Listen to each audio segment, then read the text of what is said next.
วันนี้ศรีราชามีติดเชื้ออีก1 คน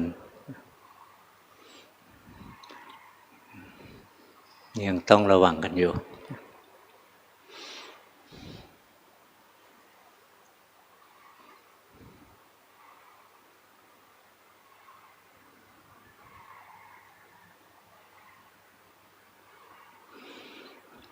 เราปฏิบัติธรรมนะมันก็มีความแปลกเรารู้สึกมีความสุขยิ่งภาวนายิ่งมีความสุขในขณะเดียวกันนะยิ่งภาวนายิ่งเห็นทุกข์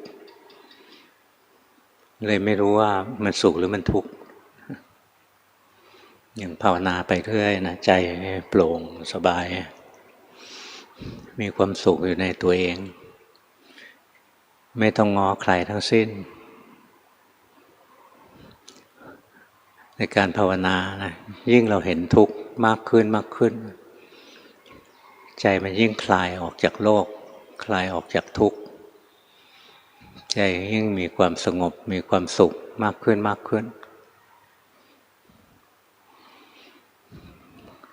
ความสงบนะสำคัญมันในความสงบมันจะมีความสุขอยู่พระนิพพานพูดถึงนิพพานแล้วก็วาดภาพกันเป็นคนละอย่าง2 อย่างบางคนก็วาดภาพนิพพานเหมือนโลกหนึ่งพระอรหันต์พระพุทธเจ้าอะไรไปอยู่รวมกันในโลกอันนั้นยังไม่ใช่นิพพานของศาสนาพุทธหรอกนิพพานมันมีลักษณะเฉพาะเรียกวิเศษลักษณะของนิพพานคือมันสงบเรียกว่ามันมีสันติลักษณะของพระนิพพานคือสงบในขณะเดียวกันท่านก็พูดถึงพระนิพพานว่าเป็นความว่างอย่างยิ่งไม่มีความว่างอะไรเสมอเหมือนแล้วท่านก็พูดว่านิพพานนะมีความสุขอย่างยิ่งใหญ่นะนิพพานังปรมังสุขขังในความสงบนั้นมีความว่างมีความสุขมันอยู่ด้วยกันอย่างนั้นเราภาวนาเราไม่สามารถไปยึดครองนิพพานได้หรอกเราภาวนาเมื่อไหร่ใจเราสงบสุข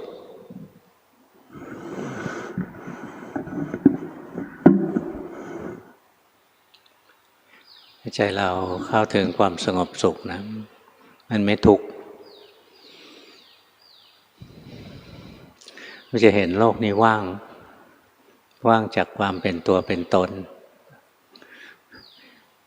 ว่างจากความเป็นคนเป็นสัตว์เป็นเราเป็นเขา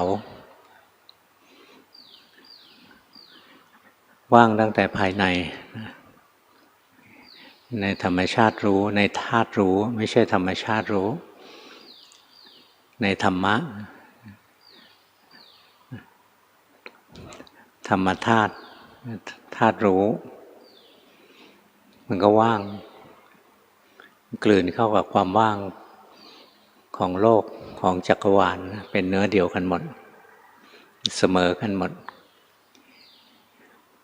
ในขณะที่ใจของเราที่ยังไม่เข้าถึงยังไม่ได้สัมผัสพระนิพพานใจเรากับโลกข้างนอกเนี่ยมันไม่เสมอกันถ้าเราสังเกตให้ดีเราเห็นว่าจิตใจเราก็อย่างหนึ่งนะโลกข้างนอกก็เป็นอีกอย่างหนึ่งเราก็ชอบมองนะว่าโลกข้างนอกเนี่ยเดี๋ยวก็สุขเดี๋ยวก็ทุกข์วุ่นวายไม่มีความสงบที่แท้จริงที่จริงโลกข้างนอกมันก็ว่าง ที่ไม่ว่างคือใจของเราเองใจเรากระเพื่อมขึ้นกระเพื่อมลงด้วยอำนาจของกิเลสตัณหาเราก็ไปโทษว่าโลกมันวุ่นวายโลกก็เป็นอย่างนี้แหละมันเป็นอย่างนี้มาแต่ไหนแต่ไรใจเราต่างหากที่วุ่นวาย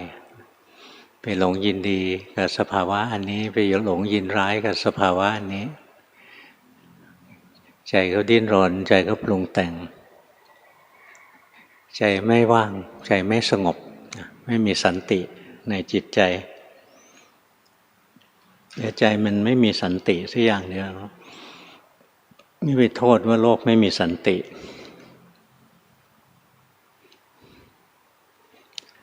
นี่เราภาวนา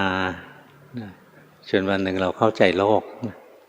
สิ่งที่เรียกว่าโลกเนี่ยมีโลกภายในกับโลกภายนอก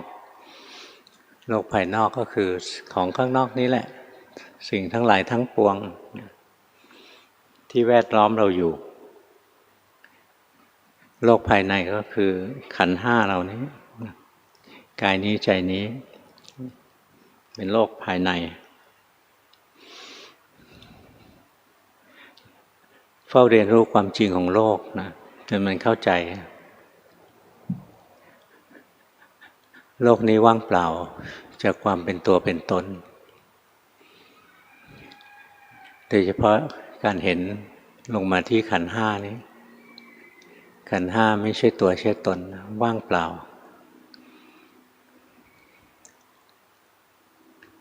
เห็นตรงนี้แล้วนะโลกข้างนอกกับโลกข้างในมันจะเสมอกันมันจะว่างเสมอกันหลวงปู่ดุลท่านเคยสอนนะบอกเมื่อไหร่ที่เราสามารถเห็นว่าจิตกับสภาวะที่แวดล้อมอยู่นะเป็นสิ่งเดียวกันเราจะพ้นจากทุกข์แล้วมันเป็นสิ่งเดียวกันมันว่างเสมอกันหมดมันเป็นเราเป็นเขาเป็นคนเป็นสัตว์อะไรเนี่ยเพราะจิตมันเข้าไปสำคัญมั่นหมายในความเป็นจริงแล้วมันว่างอยู่โดยตัวของมันเองแต่ว่างนี้ไม่ใช่ว่างเปล่านะไม่ใช่ว่างแบบแห้งแล้งไม่มีอะไรเลยที่ว่างอยู่นั้นมันสงบมันไม่กระเพื่อมหวั่นไหวแล้วมันก็มีความสุขอันมหาศาลเวลาเราภาวนาจิตมันเข้าถึงนิพพานสัมผัสพระนิพพานมันจะมีความสุขอันมหาศาลธรรมะอย่างนี้ถ้าไม่มีพระพุทธเจ้าจะไม่มีใครค้นพบเลยยกเว้นพระปัจเจกพุทธเจ้าคนนอกนั้นไม่สามารถเข้าถึงพระนิพพานได้ด้วยตัวเองอย่างพวกเราบุญบารมีเราไม่ได้ถึงขนาดจะเป็นพระพุทธเจ้าหรือจะเป็นพระปัจเจกพุทธเจ้าเราก็อาศัยได้ยินได้ฟังคำสอนของพระพุทธเจ้าอีกทีหนึ่ง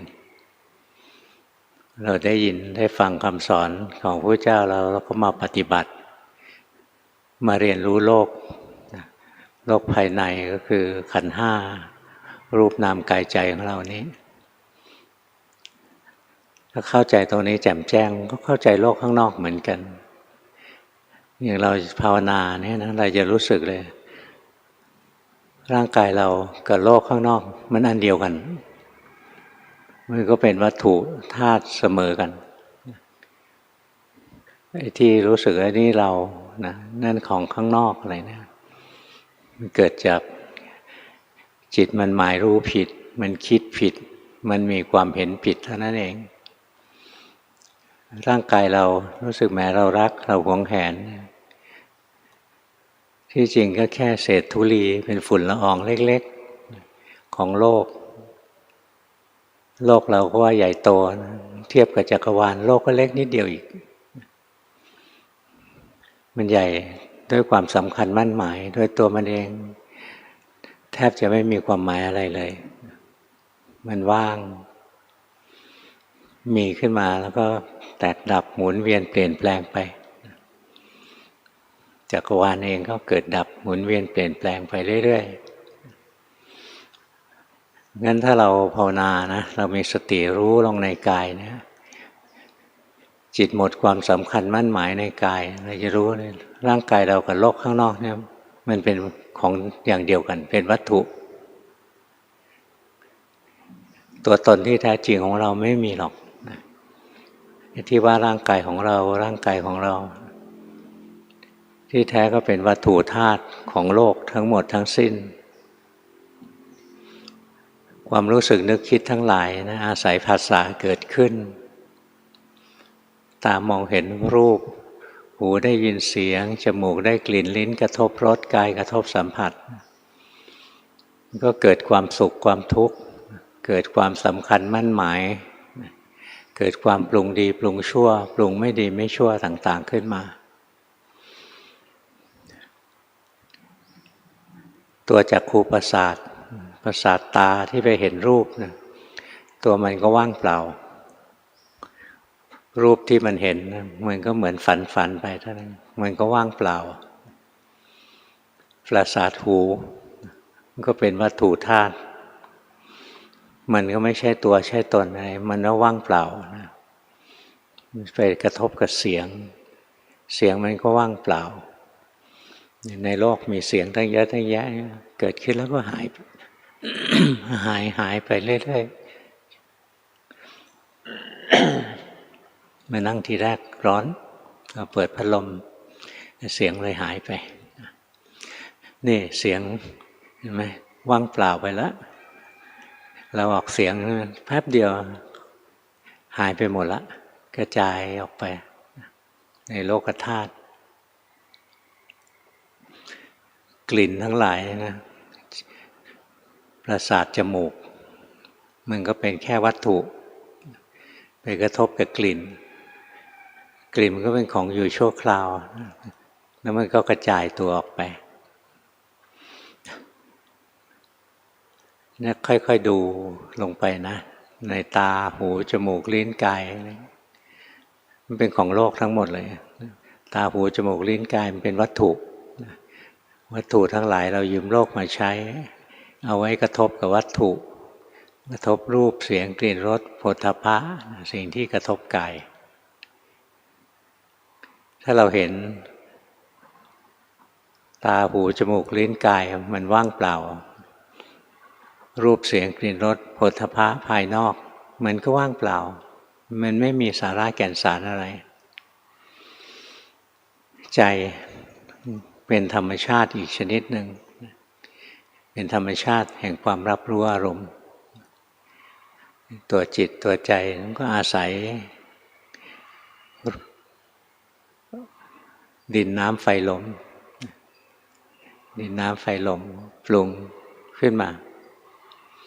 หลวงปู่ดูลท่านเคยสอนนะไปนั่งอยู่กับท่านก็เล่าให้ฟังต้นเหตุให้เกิดรูปนามของจักรวาลเป็นเหตุให้เกิดภพพิภพต่างๆและดวงดาวต่างๆนับจำนวนไม่ถ้วนเพราะไม่มีที่สิ้นสุดแล้วก็มีพัฒนาการเกิดขึ้นจากสภาวะวัตถุทั้งหลายกับช่องว่างที่ขั้นระหว่างวัตถุระหว่างรูปกับอรูปเนี่ย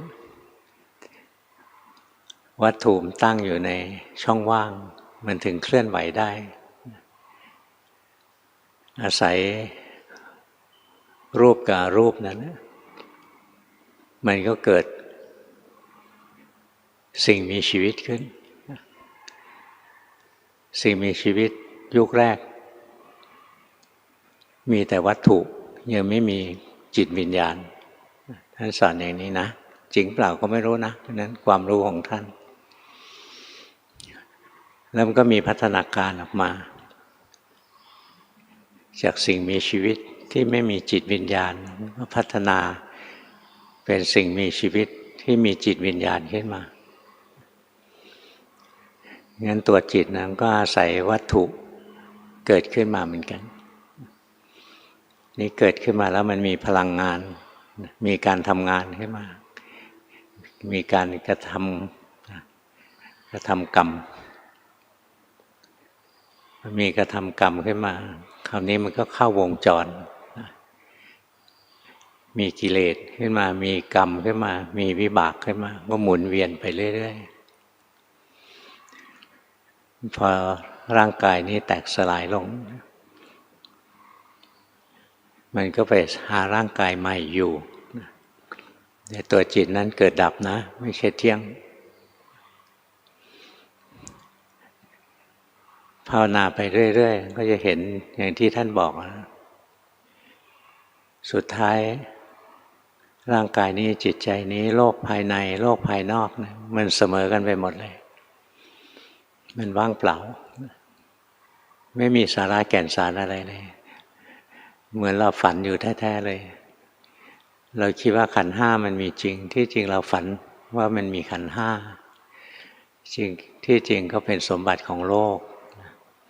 เราฝันเอาว่านี่เป็นตัวเราขึ้นมาเราภาวนาเรียนรู้ความจริงของกายเรียนรู้ความจริงของจิตใจเรื่อยๆไปค่อยวันหนึ่งก็เข้าใจแท้จริงแล้วขันธ์ห้านี้ว่างเปล่านะมีเหตุก็ประชุมกันมีเหตุมาประชุมกันแล้วมันก็เกิดขึ้นมาอยู่ชั่วคราวพอหมดกำลังของเหตุมันก็แตกสลายออกจากกันไม่มีใครครอบครองเป็นเจ้าของขันธ์ห้าไว้ได้สักคนเดียวเลยกระทั่งพระพุทธเจ้าเป็นพระพุทธเจ้าแท้ๆท่านก็ยังไม่สามารถครอบครองขันธ์ห้านี้ไว้ได้ถึงเวลาก็ต้องคืนเจ้าของเพราะความจริงมันเป็นอย่างนั้นมันไม่มีเจ้าของของโลกไม่ใช่ของเรานี่ภาวนาถึงจุดหนึ่งเราก็จะเห็นนะร่างกายกับโลกภายนอกมันเป็นอันเดียวกัน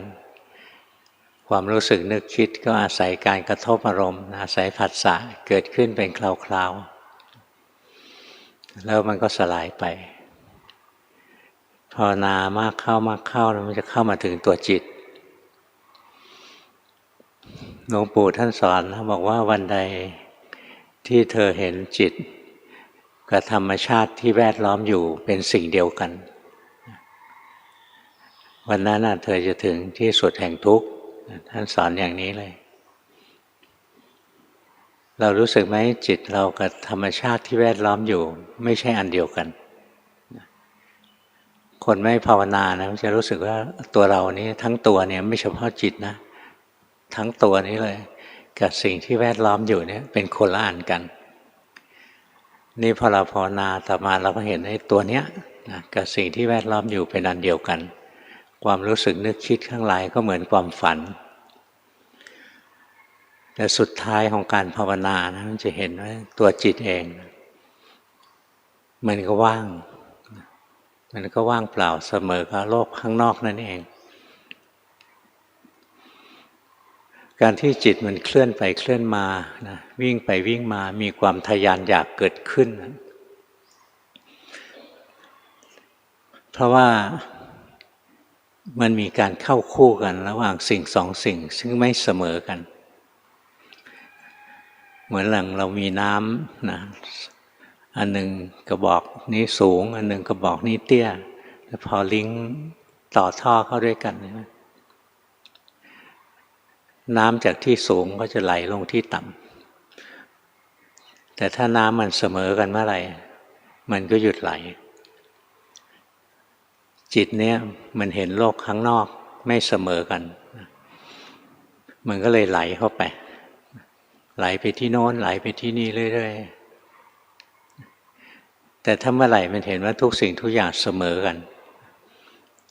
คำว่าเสมอกันเนี่ยไม่ได้เสมอในทางเอามาตรอะไรมาวัดนะจริงๆมันเป็นไตรลักษณ์เสมอกันหมด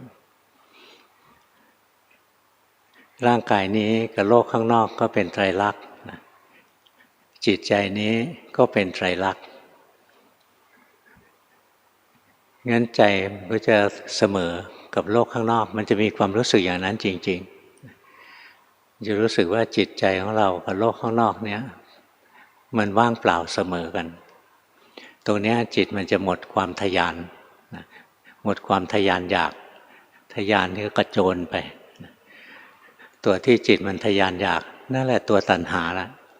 กระโจนเข้าไปตะครุบอารมณ์โน้นตะครุบอารมณ์นี้ถ้าเมื่อไหร่เราเห็นว่า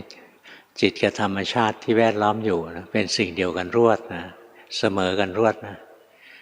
ก็จะไม่มีการไหลไปไหลมาหมดการกระทำกรรมเพราะฉะนั้นหมดกิเลสคือหมดอวิชชารู้แจ้งแทงตลอดแล้วในโลกทั้งหลายในรูปนามทั้งหลายว่าเป็นไตรลักษณ์การที่จิตจะทะยานออกไปเนี่ยก็จะไม่มีอีกงั้นรู้โลกแจ่มแจ้งรู้ทุกข์แจ่มแจ้งสิ่งที่เรียกว่าทุกข์ก็คือรูปนามนี่เองรู้ทุกข์แจ่มแจ้งก็เป็นอันละสมุทัยละตัณหาจิตจะไม่ไหลไปอีกแล้วของเราจิตมันยังกระเพื่อมขึ้นกระเพื่อมลงไหลไปทางตาหูจมูกลิ้นกายใจไหลแล้วก็หลงเรียกว่าหลงไหลหลงไปเรื่อยๆเพราะว่ามันเห็นว่าอันนี้ดีกว่าอันนี้อันนี้เลวกว่าอันนี้มีการเปรียบเทียบเกิดขึ้นก็มีการไหลไปเกิดขึ้นแต่ถ้าเห็นทุกอย่างมันเสมอภาคกันไปหมดการไหลมันก็ไม่เกิดขึ้นโลกทั้งโลกก็ว่างใจก็ว่างโลกก็ว่างพอใจว่างเนี่ยใจก็ไม่มีแรงทะยานอยากหมดแรงดิ้นไม่ไหลไปไม่ดิ้นไปใจก็เข้าถึงสันติสุขเข้าถึงสันติสงบแล้วคราวนี้โลกข้างนอกมาทำให้ใจนี้กระเพื่อมไม่ได้อีกแล้วในขณะที่ถ้าเรายังภาวนาไม่เต็มที่ใช่ไหมโลกข้างนอกมันเคลื่อนไหวเปลี่ยนแปลงใจเราก็กระเทือนไปด้วยทุกทีแหละคนนี้เรารักใช่ไหมพลัดพรากไปใจเราก็กระเทือนหรือเราชอบเขายังไม่ได้มาเราอยากได้มาใจเราก็กระเทือนแต่ถ้าเราเห็นทุกสิ่งทุกอย่างนะมันเหมือนความฝันเหมือนกันหมดอะสิ่งที่เราชอบหรือสิ่งที่เราไม่ชอบที่เราเห็นอยู่ต่อหน้าต่อตาเนี่ยสุดท้ายก็หมดไปสิ้นไปนะเวลาสิ่งทั้งหลายหมดไปสิ้นไปมันเหมือนเราตื่นขึ้นจากความฝันทุกสิ่งทุกอย่างที่มีอยู่ตอนฝันอยู่นั้นไม่มีแล้วเนี่ยถ้าเราภาวนาเรื่อยๆนะเราจะรู้เลยว่าเรากำลังฝันอยู่แท้ๆเลยเมื่อไหร่เราตื่นขึ้นมาทุกสิ่งทุกอย่างที่ว่าจริงจังก็จะหายไปหมดใจก็หลุดออกจากโลกของความฝันนะไม่ยึดถืออะไรมีความสุขมีความสงบเข้าถึงธรรมะที่สูงนะคือพระนิพพานนิพพานมีอยู่แล้วนิพพานไม่มีเจ้าของนิพพานไม่มีใครครอบครองแต่นิพพานนั้นสัมผัสได้ด้วยจิตที่บริสุทธิ์นิพพานนั่นแหละคือตัวธรรมแท้เป็นธรรมที่พ้นความปรุงแต่งในขณะที่สิ่งอื่นๆนั้นเป็นธรรมะฝ่ายปรุงแต่งพอเข้าใจธรรมะฝ่ายปรุงแต่งนะอย่างท่องแท้จิตหมดความปรุงแต่งจิตก็เข้าถึงธรรมะที่ไม่ปรุงแต่งคือพระนิพพานมันมีความสุขนะมีความสุขมีความสงบไม่มีอะไรเหมือนเนี่ยครูบาอาจารย์ท่านสอนมาอย่างนี้นะพ่อก็จำมาบอกพวกเรานะเดี๋ยวมาหาเรื่องเรานะ ค่อยๆภาวนาชีวิตยิ่งเห็นทุกข์อะไรเป็นทุกข์ก็ตัวรูปนามขันธ์ห้าเนี่ยตัวโลกนี่แหละตัวรูปตัวนามนี่แหละก็คือตัวโลกโลกภายในโลกภายนอกจริงๆแล้วก็เป็นเหมือนตัวทุกข์ทั้งหมดเลยเป็นภาระเราจะเห็นทุกข์ในแง่ของมันเป็นภาระ ที่จิตใจต้องเข้าไปแบกหามอยู่ใจมันรู้ตรงนี้มันวางภาระในโลกลงแล้วก็ไม่หยิบฉวยภาระใหม่ด้วยบางทีวางภาระในโลกนี้ลงแล้วไปหยิบฉวยภาระในโลกที่ละเอียดขึ้นไปอีกในรูปโลกเอารูปโลกถ้าภาวนาไปเรื่อยก็เห็นโลกทั้งหมดแหละทั้ง3โลกแหละกามาวจรรูปาวจรอรูปาวจรกามโลกโลกลลิงนะกามโลกรูปโลกอรูปโลกว่างเปล่าเหมือนความฝันทั้งสิ้นใจตรงนี้ก็จะหมดความหิวโหยใจจะหมดความหิวโหยใจไม่มีภาระอีกต่อไปแล้วมันมีสันติสุขเกิดขึ้นจิตใจไม่กระเพื่อมขึ้นกระเพื่อมลงตามโลกจิตใจไม่เศร้าโศกจิตใจไม่มีทุลีของกิเลสใดๆเข้ามาแต่งแต้มจิตใจเข้าถึงความปลอดภัยเรียกเข้าถึงความเกษมปลอดภัยจากอะไรปลอดภัยจากมารทั้ง5จิตใจดวงนี้เวลาร่างกายมันจะแตกดับขันธมารมันทำงานร่างกายมันจะแตกดับก็ไม่เดือดร้อนจิตใจไม่ได้เศร้าหมองด้วยกิเลสมารก็มาทำอะไรจิตใจนี้ให้เศร้าหมองไม่ได้อภิสังขารมารความปรุงแต่งทั้งหลายก็มาทำให้จิตใจนี้เศร้าหมองไม่ได้เทวปุตตมารจิตใจขี้อิจฉาจิตใจอะไรพวกนี้ก็ทำให้จิตใจที่พ้นแล้วเนี่ยกระเพื่อมหวั่นไหวอะไรไม่ได้ความตายเองก็มาทำให้จิตใจดวงนี้กระเพื่อมหวั่นไหวไม่ได้อีกเพราะฉะนั้นจิตดวงนี้เข้าถึงความปลอดภัยที่แท้จริงพ้นจากอำนาจของมารพ้นจากมารทั้ง5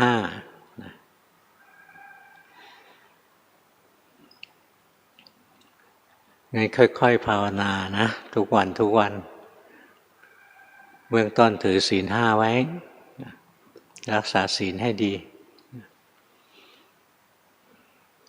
แล้วก็ฝึกจิตฝึกใจให้จิตใจมันอยู่กับเนื้อกับตัวจิตใจมันอยู่กับเนื้อกับตัวแล้วก็จะเรียนรู้ความจริงนะเรียนรู้ความจริงของกายของใจรู้ความจริงของกายของใจก็จะเข้าใจหรอกกายนี้ใจนี้นะจะเป็นโลกภายในหรือกระทั่งวัตถุสิ่งของภายนอกโลกภายนอกมันก็ไม่เที่ยงเป็นทุกข์เป็นอนัตตาเหมือนกันใจมันก็คลายออกจากโลกถึงรูปโลกอรูปโลกมันก็ไม่เที่ยงเป็นทุกข์เป็นอนัตตาเหมือนกันใจเราเข้าไปยินดีในรูปโลกในอรูปโลกนะใจก็เกิดภาระเกิดความทุกข์ขึ้นมาอีกงั้นการภาวนานะมันมีแต่เรื่องเรียนรู้ความจริงของโลกไปจนกระทั่งเป็นโลกวิทูรู้โลกแจ่มแจ้งแล้วว่าโลกนี้เหมือนความฝันโลกนี้มันตกอยู่ใต้ไตรลักษณ์นะไม่ได้มีอะไรจริงจังหรอก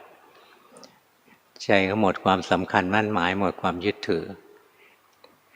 ใจก็พ้นจากโลกคำว่าพ้นจากโลกคำว่าเหนือโลกก็คือคำว่าโลกุตตระก็มีเป็นชั้นลำดับไปนะสุดท้ายเนี่ยมันเห็นมันก็คืนจิตให้โลกอีกมันคืนจริงๆนะอย่างที่พวกเราภาวนานะเราภาคเพียรพัฒนาจิตผู้รู้ขึ้นมานะถึงจุดสุดท้ายของการปฏิบัตินะมันคืนจิตผู้รู้ให้โลกสิ่งที่เหลืออยู่คือธาตุรู้เป็นธาตุที่ไม่มีเจ้าของนะธาตุรู้อันเนี้ยมันว่างมันเสมอกับพระนิพพานธาตุรู้หรือจิตชนิดนี้แหละไม่อยากเรียกจิตเลยนะ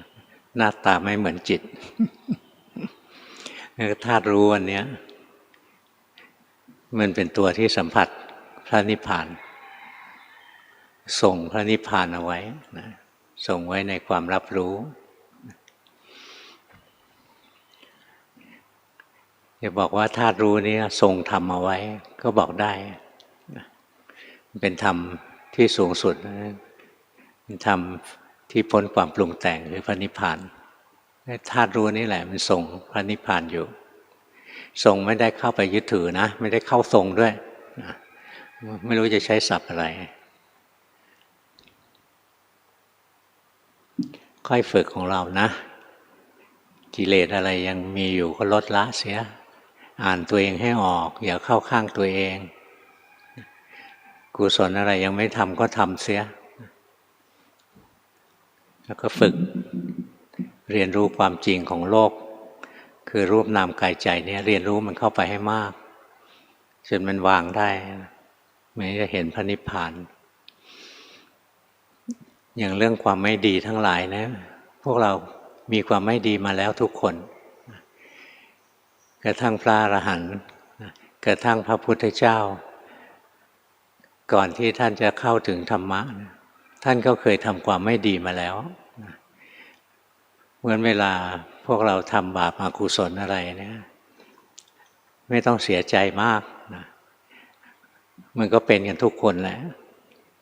ก่อนที่จะดีมันก็ชั่วมาแล้วทั้งนั้นแหละไม่มีใครวิเศษมาจากไหนหรอก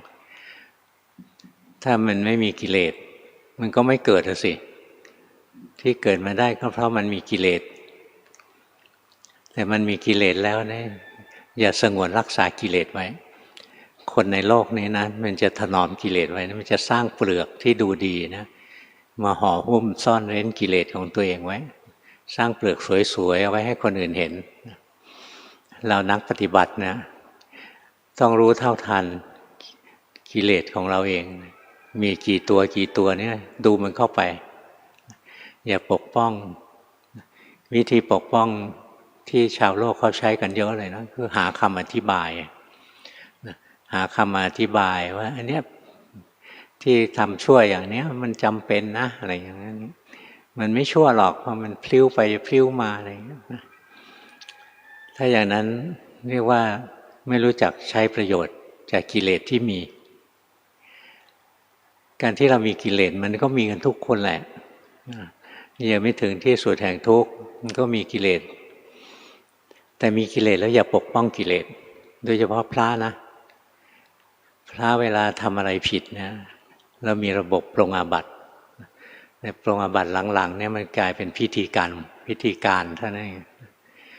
ถ้าปรงอาบัติที่แท้จริงนะก็คือไปสารภาพว่าเราได้ทำความผิดอย่างนี้นะขอให้ท่านเป็นพยานรับรู้ไว้ว่าต่อไปเนี่ยเราจะสำรวมระวังไม่ให้ทำผิดอีกใช่ไหมจะเปิดเผยนะเปิดเผยกระทั่งสิ่งที่น่ารังเกียจของตัวเองที่ซ่อนอยู่ในใจเพราะฉะนั้นอย่างพวกเรามีกิเลสไม่ใช่เรื่องแปลกแต่เราอย่าปกป้องมันเราใช้ประโยชน์นะที่จะลดละมานะอัตตาของเราลดละกิเลสของเราถ้าเราปกป้องกิเลสนั่นคือปกป้องมานะอัตตาของเราโยมก็เหมือนกันถ้ามันมีความชั่วอะไรก็อย่าตลบตะแลงพลิ้วไปพลิ้วมาอย่างเมื่อก่อนก็มีนักการเมืองนะบอกโกงก็ได้เพราะตัวจะโกงก็ได้ถ้ามีผลงานอะไรเงี้ยนี่คือการพลิ้วปกป้องกิเลสสร้างความชอบธรรมในสิ่งซึ่งไม่ชอบธรรมนี่ถ้าเป็นพระเราเนี่ยไม่ได้เลยนะเราต้องกล้าเผชิญหน้ากับกิเลสของตัวเองถ้าเราไม่กล้าตรงนี้เราจะเอากิเลสของเราไปตีกับคนอื่นเราก็สำรวมระวังนะใช้ประโยชน์รู้เท่าทันกิเลสทั้งหลายรู้แล้วเราก็ไม่สนองมันอีกไม่ทำอีกอะไรนะนานไปใจเราก็เข้าถึงความสะอาดหมดจดมากขึ้นทั้งพระทั้งโยมทุกคนก็เหมือนกันแหละถึงจะเป็นพระนะจริงๆก็ปุถุชนเหมือนกันกับฆราวาสยังเป็นคนที่ต้องเรียนต้องศึกษาอีกงั้นอดทนนะอดทน เผชิญหน้ากิเลสตัวเองอ่านตัวเองให้ออกอ่านตัวเองให้ขาดจิตมันก็จะพัฒนาได้เนี่ยศีลมันจะดีนะถ้าเรากล้าเผชิญกับกิเลสตัวเองศีลจะงามขึ้นมาเองอย่างเราทำอะไรผิดไปแล้วไม่ต้องเสียใจทีหลังนะเราแค่ตระหนักไว้ว่าอันนี้ไม่ถูกนะเราจะมีบทเรียนแล้วเราจะไม่ทำอีกเท่านั้นกิเลสบาปทั้งหลายบาปธรรมทั้งหลายนะผลของมันคือความทุกข์แน่นอนเพราะฉะนั้นถ้าเราไม่อยากทุกข์เราก็อย่าไปตามใจกิเลสตามใจกิเลสก็จะเริ่มผิดศีลเริ่มผิดธรรมผิดศีลก็ได้ผิดธรรมก็ได้นะบางทีไม่ผิดศีลนั่นแหละผิดธรรมผิดธรรมนี่ก็ภาวนาพัฒนายากถ้าผิดศีลนะภาวนาไม่ได้จริงหรอก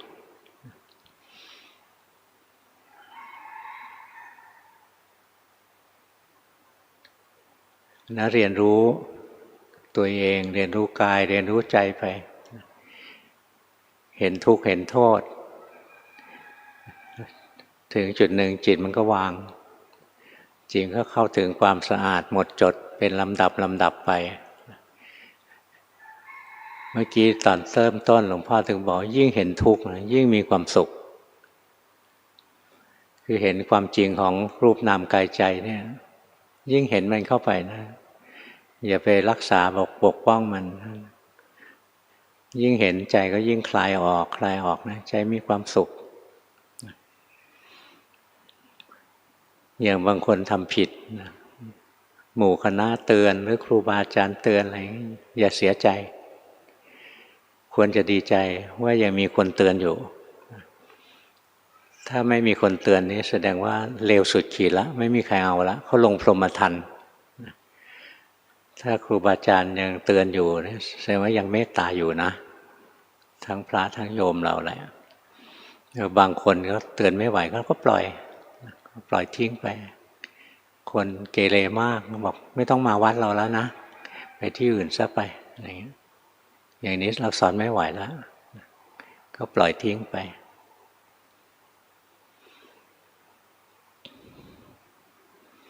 ใครๆมันก็มีกิเลสแต่เริ่มต้นก็เรียนรู้กายเรียนรู้ใจรู้เท่าทันกิเลสตัวเองไปใจเห็นทุกข์เห็นโทษใจก็คลายออกสะอาดผ่องใสมากขึ้นกระทั่งพระในวัดนะบางองค์ท่านซ่อนกิเลสไว้หลวงพ่อรอจังหวะนะพอเขาเติบโตแข็งแรงพอหลวงพ่อคล้ายๆฉีกหน้ากากเลยนะแล้วเขาก็ดีขึ้นบางองค์กิเลสเยอะสะสมมาเยอะอะไรเงี้ยถูกฉีกหน้ากากแล้วท่านก็เลยรู้จักฉีกหน้ากากตัวเองนะปอกเปลือกตัวเองออกมาเห็นความจริงของตัวเองนะใจค่อยคลายออกนั่นยิ่งเห็นทุกข์เห็นโทษนะของโลกใจยิ่งคลายออกจากโลกเข้าถึงความสุขความสงบเข้าถึงความเกษมคือความปลอดภัยยากไปไหมถือศีลห้าไว้นะถือศีลห้าฝึกจิตใจให้มันอยู่กับเนื้อกับตัวไม่ใช่เรื่องง่ายเลยนะฝึกจิตใจให้อยู่กับเนื้อกับตัวอย่างครูบานะกว่าจิตใจจะอยู่กับเนื้อกับตัวอยู่มากี่เดือนแล้ว3 เดือนถือว่าเร็วนะถือว่าใช้ได้